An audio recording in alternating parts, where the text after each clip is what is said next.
This video presentation is on the hormone aldosterone, which is produced by the adrenal cortex in the kidneys to help regulate blood pressure by balancing the concentrations of sodium and potassium in the blood. Aldosterone is a corticosteroid hormone, which is a cholesterol-based hormone that is synthesized in the body in the zona glomerulosa in the adrenal cortex of the adrenal glands in response to regulating blood pressure, sodium, and potassium levels in the blood. It regulates homeostasis for blood pressure using the renin-angiotensin-aldosterone system in our bodies. So why do we need aldosterone? What does it do in our body? Its main purpose is to regulate blood pressure by increasing retention of sodium and water and increasing potassium excretion in the body. They do this in the kidneys, colon, and sweat and salivary glands in the body. In the kidneys, it influences the reabsorption of sodium and excretion of potassium in the distal tubule and collecting ducts of the kidney nephron.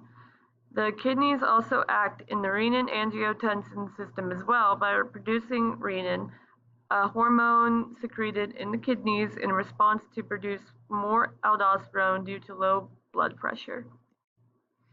In the colon, aldosterone upregulates epithelial sodium channels to help increase membrane permeability for sodium and absorption.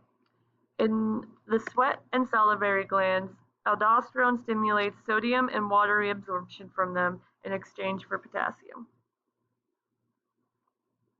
A deficiency in proper aldosterone regulation results in Addison's disease. Addison's disease occurs when the body doesn't produce enough hormones. In this case, the adrenal glands produce too little cortisol and too little aldosterone. Patients with this disease may experience low blood pressure, increased potassium levels, and lethargy. Treatments for this disease include medications such as hormone replacement therapy to correct the levels of hormones your body isn't producing to get plenty of salt in your diet as well.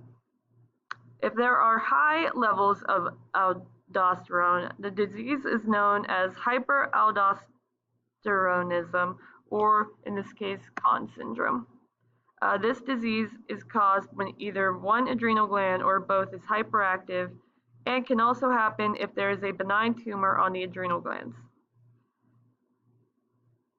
People with Conn syndrome usually have high blood pressure and sometimes low potassium levels. Treatments for these individuals include either removing the tumor if they have it by surgery. If this deals more with the adrenal glands, either one or both of them being hyperactive, aldosterone antagonist drugs and a low salt diet may help as well. Okay, so in summary, aldosterone is a cholesterol steroid hormone synthesized by the adrenal cortex in the adrenal glands to help regulate blood pressure and sodium and potassium concentrations in the body. Its main purpose is to help regulate blood pressure to homeostasis using the renin-angiotensin-aldosterone system. Too much aldosterone can cause Conn syndrome, where blood pressure is too high and there are low potassium levels. If there is too low aldosterone, it could lead to Addison's disease, where there is low blood pressure and high levels of potassium and can cause lethargy as well.